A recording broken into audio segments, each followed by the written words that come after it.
오늘 하루의 첫 시간을 하나님께 기도하기에 오신 우리 성도님들을 주님의 이름으로 축복합니다. 오늘은 진짜 믿음이 따로 있습니다 라는 제목으로 하나님 말씀을 나눕니다. 오늘 말씀 전반부에 보면 사도 바울이 자기 동족이었던 유대인들에 대한 안타까움이 나옵니다. 하나님이 택하신 선민이었고 율법을 받은 그런 사람들이었지만 저들은 구원을 받지 못했습니다. 그럼 저들이 왜 구원을 받지 못했는지, 어떤 믿음이 있었는지, 어떤 믿음이 구원을 받지 못했는지 그 내용이요 2절에 나와 있습니다. 우리 2절 말씀을 다 같이 읽도록 하겠습니다. 내가 증언하노니 그들이 하나님께 열심히 있으나 올바른 지식을 따른 것이 아니니라. 아멘. 오늘 성경은 말합니다. 열심은 있으나 올바른 지식이 없답니다. 유대인들은 자기 자신들이 율법에 대한 올바른 지식을 가지고 있다라고 생각을 했습니다. 올바른 지식이 있다라고 그렇게 믿었어요. 그러나 율법조차도 올바른 지식이 없었다라는 사실입니다.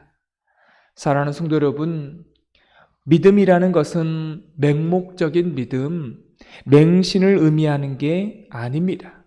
그냥 덮어놓고 믿는 게 믿음이 아니에요. 믿음은 그 지식이요, 올바른 바른 진리, 바른 교리에 근거한 믿음이어야 합니다.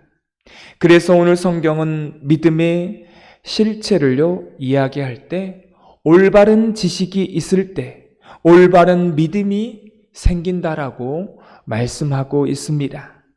그러면 유대인들이 가지고 있었던 잘못된 율법에 대한 지식이 무엇입니까? 율법은 다음과 같은 몇 가지 기능이 있다고 우리는 이미 말씀을 통해서 함께 나눈 바가 있습니다. 율법은 진단 기능은 있으나 치유 기능은 없습니다. 그러니까 이 유대인들은 이런 지식조차 없었던 것입니다. 율법은 또한 하나님께서 우리에게 다 지키라고 주신 것도 아닙니다. 주신 율법을 지키고 또 지키고 지키다가 지키지 못하면 무엇이 되는 거예요? 죄인이 되는 거죠. 이 고백을 하라고 율법을 주신 것입니다. 또 한 가지는 우리가 율법을 다 지키지 못할 것임을 하나님께서 다 아시고 있었던 거예요. 왜요? 율법을 지키지 못했을 때 드리는 제사법을 성경에 소개해 주고 있기 때문에 그렇습니다. 이 말은 우리가 율법을 완벽하게 지킬 수 없다는 사실을 하나님께서 미리 알고 계셨던 것입니다. 또한 율법은 몽학 선생입니다. 여러분, 예수님께로 이 율법이 우리를 인도하잖아요. 초등 성생으로서 성경은 그렇게 우리를 예수님께로 인도한다라고 말씀합니다. 여러분, 모세는 왜 가나안 땅에 들어가지 못했을까요? 모세가 가나안 땅에 들어가지 못했잖아요. 왜 모세가 가나안 땅에 들어가지 못했을까요? 모세는 율법을 상징하는 인물이었습니다. 그러면 요단강을 건너서 가나안 땅을 들어가는 것은 신앙적인 의미로 보면 요단강은 죽음이고요. 가나안 땅은 우리가 마지막 들어갈 도성, 하나님 나라, 천국인 것입니다. 그걸 상징하고 있어요. 그래서 율법을 상징하는 모세는 요단강을 건너가지 못하고 느보산에서 죽습니다. 너 여기서 죽어라. 이 말은 네가 잘못했다, 너는 죽어 마땅하다, 이런 의미가 아닙니다. 율법을 상징하는 너는, 너의 기능은 여기까지다. 그 다음 요단강을 건너서 가나안 땅에 인도할 자는 너의 후계자 여호수아다. 여호수아는 예수와인데요, 신약의 이름으로 말하면 여호수아는 예수님입니다. 예수라는 이름이에요. 그래서 은혜를 상징하는 이 인물이 너희들을 데리고 천국으로 가게 될 것이다 라고 하는 그러한 상징적인 의미가 있는 것입니다. 사랑하는 성도 여러분, 이들이 구약을 그렇게 많이 봤어요. 유대인들이 구약을 너무나 잘 알고 있고 많이 봤는데요, 이런 내용은, 이런 지식은 없었다라고 하는 것입니다. 그래서 이 지식이 없는 백성이요, 가장 무서운 게 뭔 줄 아십니까? 지식은 없는데 열심히 믿는 것입니다. 그래서 결국은 이 열심으로 믿는 이 사람들이요, 예수님을 살해해 버렸다는 사실입니다. 그래서 온전한 믿음은 올바른 지식에서 시작된다고 하는 사실을 우리는 꼭 기억해야 합니다. 우리는 새벽마다 또 강해 설교를 듣죠. 수요일은 성경 공부를 저와 함께 하잖아요. 그렇게 되면 우리는 올바른 지식, 올바른 교리를 듣게 되고 배우게 됩니다. 그러면 우리의 믿음이요, 튼튼해지는 것입니다. 이런 방식으로 올바른 지식을 갖게 되면 절대로 이단에 빠지는 경우가 없습니다. 여러분의 믿음의 기초가 흔들리지 않는 것이죠. 이게 첫 번째 믿음의 내용입니다. 올바른 지식, 올바른 교리, 올바른 지식이 있어야 진짜 믿음이라는 것입니다. 두 번째는 오늘 성경에 이 유대인들이 빠졌던 두 번째 잘못된 믿음의 근거는요, 3절에 있습니다. 우리 3절을 다 같이 읽겠습니다. 하나님의 의를 모르고 자기 의를 세우려고 힘써 하나님의 의에 복종하지 아니하였느니라. 아멘. 여러분, 이 말씀의 뜻은 이렇습니다. 하나님의 의를 모르고 자기의 의만 드러냈다는 뜻입니다. 이게 잘못된 믿음의 실체입니다. 여러분, 유대인들이 말씀을 잘 지켜내기 위해서 성경에도 없는 613가지의 조항을 만들어 놓고요, 열심히 지켰습니다. 안식일을 지키려고 몇 명 이상은 가면 안 된다. 무거운 물건을 몇 킬로까지 정해놓고 이 정도 이상 들면 안 된다라는 조항들을 만들어 내었습니다.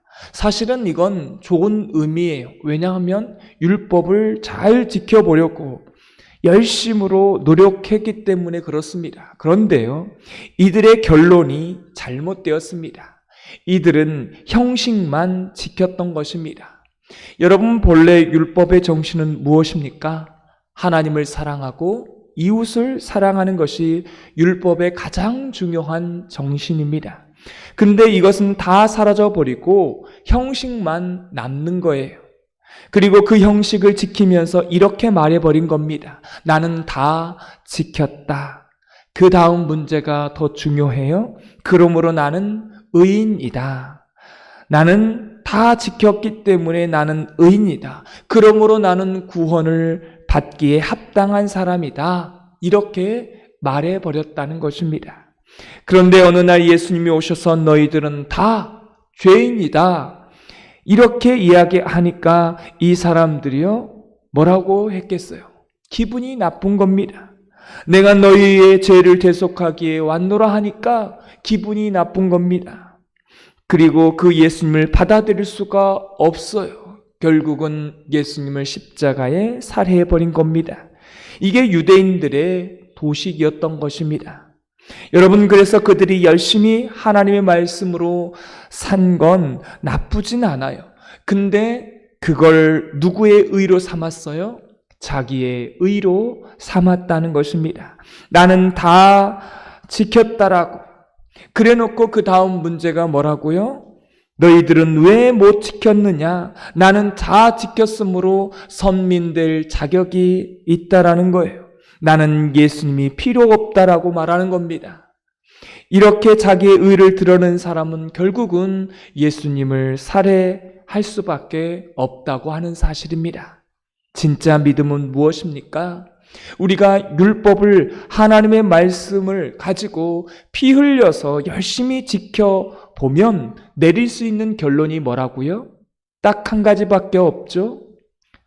나는 다 그것을 지킬 수 없다. 그래서 나는 죄인이다 라고 하는 겁니다. 스스로 나의 죄를 대속할 수가 없다라는 것을 발견해요. 죄인이 어떻게 자기의 죄를 해결합니까? 그래서 죄 없으신 하나님의 아들이 사람의 아들로 오셔서 나의 죄를 대속해 주셔야 하는 것이죠. 이걸 받아들이고 믿는 겁니다. 그렇게 되면 나의 의는 사라져버리고 하나님의 의만 드러나게 된다고 하는 사실입니다. 하나님의 의가 무엇입니까? 예수님이 십자가에 죽으신 걸 보고 하나님께서 우리의 죄를 탕감시켜 주시면서 이렇게 말합니다. 너는 무죄다. 죄인이지만 무죄다 라고 하는 거예요. 왜요? 예수님의 죽으심을 보고 우리를 의롭다 하신 것입니다. 이게 하나님의 의입니다. 할렐루야. 이것이 우리의 믿음의 실체라는 사실을 우리는 꼭 기억해야 할 것입니다. 그러면 사도 바울이 말하는 구원에 이르는 참된 믿음은 무엇일까요? 가짜 믿음의 특징이 무엇일까요? 이미 가짜 믿음을 말씀을 드렸죠? 열심은 있으나 올바른 지식이 없는 것, 이게 가짜 믿음이에요. 그 다음에 자기의 열심으로 믿는 그 율법을 지키는 것은 좋으나 지킨 것을 누구의 의로 삼아요? 자기의 의로 삼는 게 이게 문제라는 것입니다. 이런 믿음은 다 가짜 믿음이에요.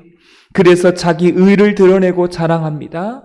그래서 참된 믿음이 있는 교회는요, 항상 최선을 다해서 하나님의 말씀대로 살고 그렇게 헌신하지만 자기의 의를 드러내지 않는 그곳이 바로 좋은 교회인 것입니다. 그러면 사도 바울이 말하는 구원에 이르는 참된 믿음이 무엇입니까? 이 말은 이거 하면 구원받는다가 아니라 참된 믿음을 가지고 있는 자에게 다음과 같은 몇 가지 표징이 나타납니다. 오늘 그것이 10절에 나와 있어요. 우리 10절 말씀을 다 같이 읽겠습니다. 사람이 마음으로 믿어 의에 이르고 입으로 시인하여 구원에 이르느니라. 아멘. 원문을 보니까요, 여기서 마음은 무엇을 말하냐면 헬라어로 마음은 참된 지식을 의미합니다.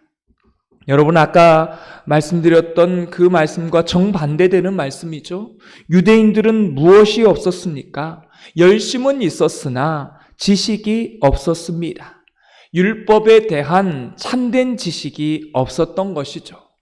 근데 오늘 성경은 말합니다. 마음으로 믿어 의에 이른다라는 말은 참된 지식을 가지고 믿어야 하나님의 의에 이른다라고 말하는 것입니다. 그러면 이걸 정반대로 말하면 여러분, 참된 지식의 반대말은 뭔 줄 아십니까? 그것은 감정이에요. 감정. 자기의 감정으로 믿는 사람들은 하나님의 의에 이르지 못한다라고 하는 뜻입니다. 거짓된 지식도 물론 이거니와 자기의 감정으로 믿는 분들이 계셔요. 자기 신앙의 근거를 참된 지식으로 두지 않고 감정으로 그렇게 믿는 것입니다. 이런 사람들은요, 날마다 요동칠 수밖에 없는 것입니다. 왜요? 우리 감정이 어떻습니까, 여러분? 하루에도 몇 번이 바뀌는 줄 몰라요. 우리 감정이 일정하게 한결같지가 않잖아요. 날씨에 바뀌죠, 기분에 바뀌죠, 사람에 바뀌죠, 환경에 바뀌죠. 우리의 감정이라고 하는 것은 바뀌게 되어 있습니다. 여러분, 우리의 신앙을 이 바뀌는 감정에 두어야 되겠습니까? 아니잖아요. 우리의 신앙의 근거를 변하는 것에 두면 그 신앙은요, 오래 못 갑니다. 변하는 감정, 변하는 환경에 두지 마시고요, 참된 지식, 바뀌지 않는 예수 그리스도의 그 참된 지식에 두었을 때 우리의 믿음이 변하지 않고 그것이 진짜 믿음이 되는 것입니다. 또 한 가지는 오늘 사도 바울이 말하는 로마 교인들에게 말하는 참된 믿음은 9절과 10절에 나와 있습니다. 우리 9절, 10절 다 같이 읽겠습니다. 내가 만일 내 입으로 예수를 주로 시인하며 또 하나님께서 그를 죽은 자 가운데서 살리신 것을 내 마음에 믿으면 구원을 받으리라.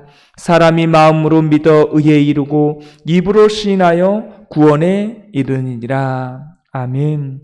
오늘 말씀에 보면 참된 믿음은 신앙적 고백이 있어야 된다라고 말하고 있습니다. 속으로 믿는 것 중요합니다. 그러나 이 당시의 로마 상황을 생각해 보면 이해가 됩니다. 이 로마 상황은 어떤 상황이었냐면 내가 공개적으로 예수님을 믿는다라고 말하면 어떻게 되었습니까? 잡혀가서 사자에 찢겨 죽는 것입니다. 그러면 한번 여러분에게 묻습니다. 이 상황 속에서 예수님을 믿는다라고 말하면 어때요? 고기조차도 살 수가 없는 것입니다. 그 당시에 고기는 어떤 고기였어요? 다 재물에 올려져서 그 다음에 그 고기가 시장에 유통되는 것입니다. 시장에서 사는 고기는 다 재물로서 바쳐진 고기예요. 우상 숭배했던 고기인 거죠. 고기조차 살 수가 없습니다. 왜 그렇습니까? 그 당시에 모든 고기는 제물로 바쳐진 고기였기 때문에 그래요. 그러니까 이 당시에 예수님을 믿는다고 공개적으로 말하면 그 신앙 고백을 한다고 하는 것은 생명을 걸고 해야 되는 것입니다. 예수님을 믿는 사람들에게 고기도 팔지 않는 거죠. 사랑하는 성도 여러분, 저는 저와 여러분에게 다음과 같이 선포합니다. 진짜 믿음은요, 어떤 상황에서도 신앙 고백을 자신 있게 할 수 있어야 한다는 것입니다. 내가 손해보는 상황에서도 말이죠. 살다 보면 이런 경우가 있지 않겠어요? 내가 교회에 다닌다고 말하면 손해되는 상황이 있는 그런 경우가 있습니다.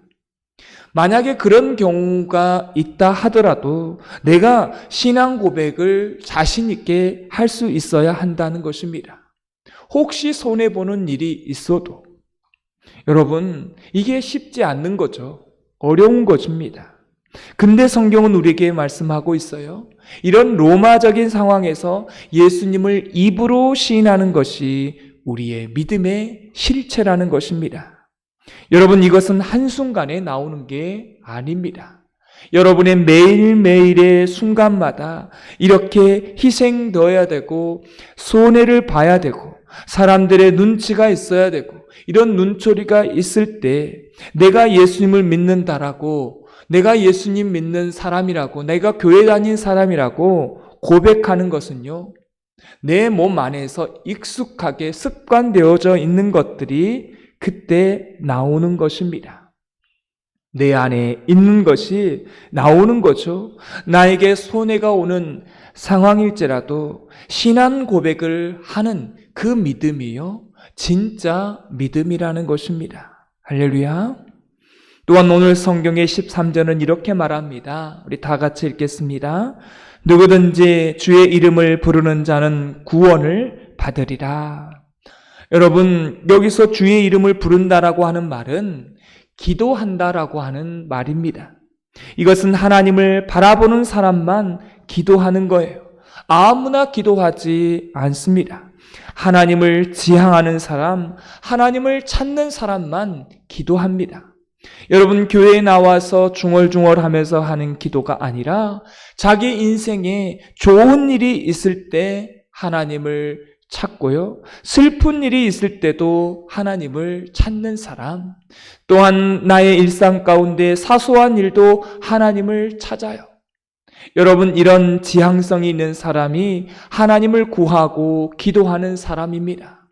언제 어디서나 어느 곳에든 어느 때나 항상 하나님을 찾고 구하는 사람, 이런 지향성을 가지고 있는 사람이 하나님을 구하고요, 하나님께 기도하는 사람이고, 이게 진짜 믿음이 있는 사람, 진짜 믿음에 있는 사람이라는 겁니다. 사랑하는 성도 여러분, 진짜 믿음을 아시겠습니까? 진짜 믿음은 참된 지식에 근거를 두는 그런 믿음입니다. 감정이 아닙니다. 두 번째는 신앙적 고백이 있어야 합니다. 자기 입술을 통하여서, 삶을 통하여서 고백이 있어야 합니다. 또한 하나님을 향한 지향성이 있어야 합니다. 평상시 내가 했던 말, 평상시 했던 그 행동들이 결국은 참된 믿음이 있다는 증거가 되는 줄 믿습니다.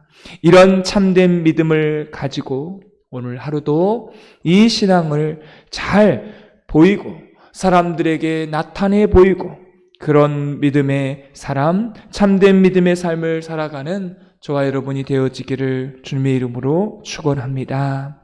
오늘 말씀에 느낀 점과 깨달은 점을 적어보시고 해야 될 것과 하지 말아야 될 것을 한 가지 적어보시고 이 말씀대로 사는 하루가 되게 해달라고 기도하는 시간 갖겠습니다.